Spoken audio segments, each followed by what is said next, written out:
So I just put a hat on that says Bitcoin 100K that I got from my friend Pomp when I was in Miami. Chris, you're a huge I'll start crypto by guy. saying I'm not a crypto genius. I wouldn't take this as investment advice. I'm going at it based on, again, people. Institutions have barely dipped their toe in the water. They're all saying, like, 2022 is supposed to be their year.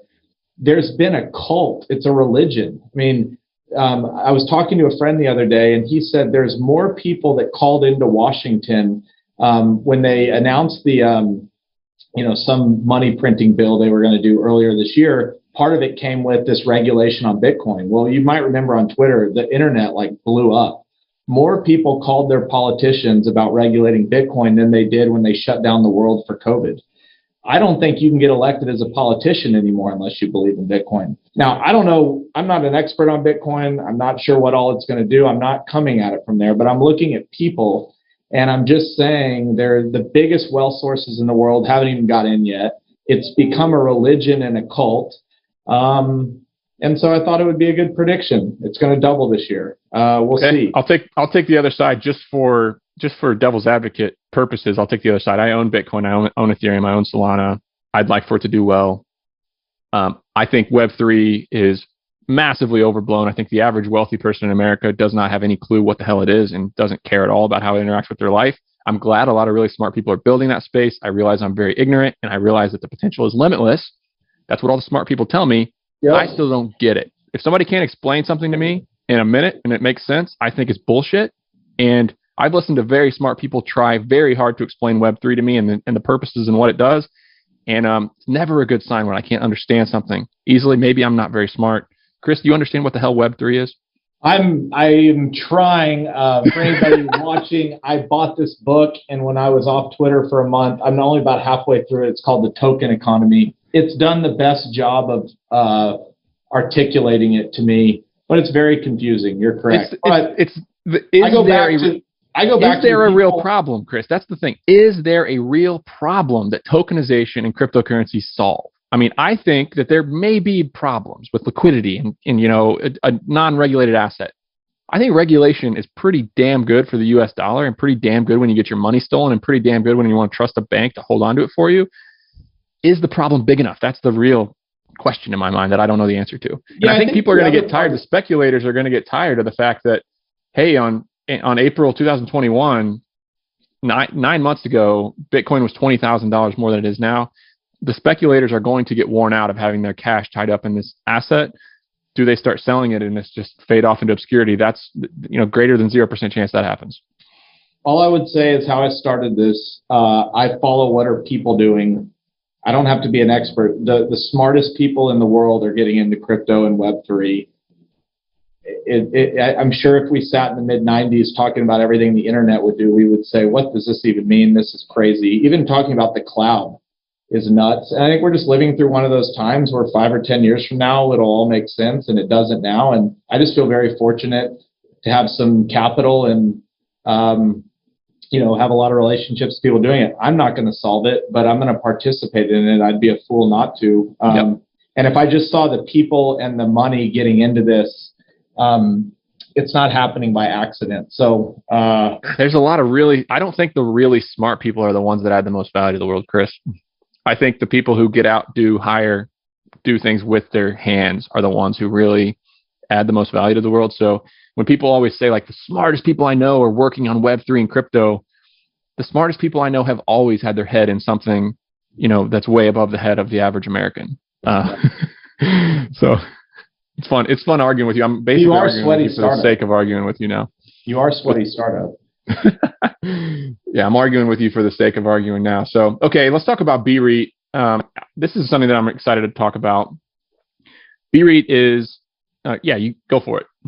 BREIT is Blackstone's retail non-listed REIT. It's raising on average $2 to $3 billion a month. It's basically all the retail investors in the world can now invest with Blackstone, and they're raising billions of dollars from individuals, folks or financial planners that manage money for folks with IRAs and 401ks. It is the beast, and KKR now has KREIT, Starwood has SREIT. It is becoming the largest form of capital raising in the world. And this wasn't a hard prediction to make because they already raised the most in 2021, and I think they'll do it again in 2022. That was not a wild prediction. So I don't think it's discussed enough, the BREIT phenomenon. Just the phenomenon of how capital is raised. I mean, was there really this many syndicators with this much access to cheap debt and access to capital as there is today? I mean, I don't think that there really has ever been this phenomenon of, hey, I can invest with Nick, I can invest with Chris, I can invest with Moses, I can invest with sponsors all over the country doing real estate deals. I can get actual returns instead of bullshit. They're not going to get paid unless I get my 6, 7, 8% preferred return, whatever it might be. Dude, you can go onto Twitter now and DM with GPs on the spot. I mean, 20 years ago, you didn't even know who the GP was. There wasn't even the internet to find them. Like, you knew the guy around town that was buying properties or the gal that was buying properties, and that's what it was. It's changing so rapidly, and it's why one of my predictions is that crowdfunding's already through the period of like, this is sketchy, this is like we're 10 years into it. We've gotten through the sketchiness. I mean, anybody that still thinks crowdfund is sketchy hasn't done their research. The top crowdfunding websites now are legit as hell. I know several of good friends that I would have thought would have never invested through a crowdfunding website. They're becoming LPs. And, where candidly Fort Capital is probably, I wouldn't be surprised if we do a crowdfunding deal in 2022, 2023. But you're seeing tier one firms raise capital through crowdfunding, and it's just the beginning. Like, we're through this is kind of sketchy phase. Yeah, I think, I wouldn't be surprised if some really unique things happen. I just made myself sound like a crypto and blockchain bear, but I wouldn't be surprised if we tokenize a self-storage facility with bromados in 2022. So I'll just put that out there. All right, let's talk about population growth. Chris, you're Super Bowl on the South. The South, I'll go ahead and just start this one and just say that the South is getting insanely expensive. It's getting insanely crowded. It's insanely hot. The electrical grid can barely keep up with the amount of AC that needs to run in July in Texas and in Florida and in Georgia, where I live. At what point does somebody say, okay, I'm not going to spend $700,000 for a dumpy house in Austin, Texas.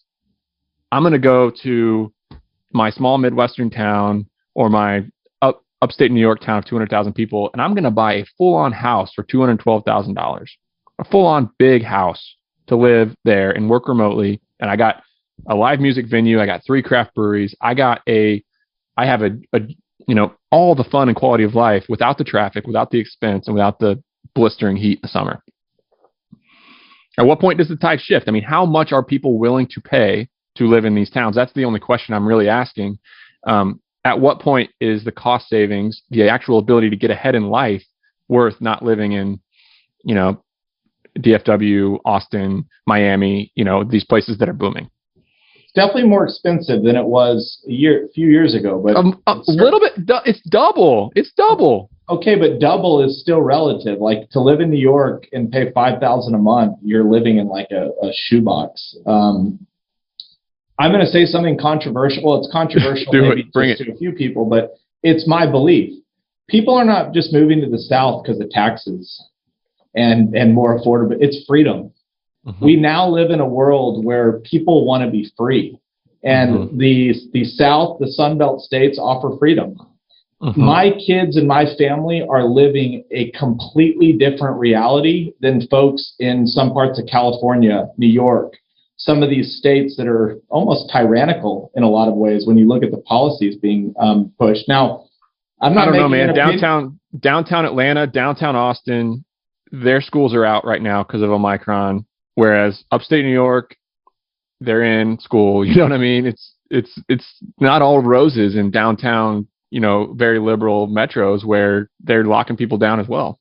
Well, I just think that's going to change over time. Where I think the next few elections will be, it's not even Republican, Democrat anymore. It's literally let us live our life and let us get back to making adult decisions. And I think the Sun Belt is doing a better job of letting folks make adult decisions. Now, I'm not going to get into my thoughts on the virus and everything else. That's for a different time. I would just tell you, when, again, observing talking to the people that are here. When I talk to somebody from California that's moved here full time, and I'm asking them why they're here, low taxes is like the 10th reason. Yeah, that's true. That's true. They are moving because they want to live a life. They want their kids in school. I know you said that some downtowns or some metros are shut down for a second, but as a whole, over the last 2 years, it is so polarizing how different things are. And I'm bullish on folks that are offering freedom personally. Yeah, my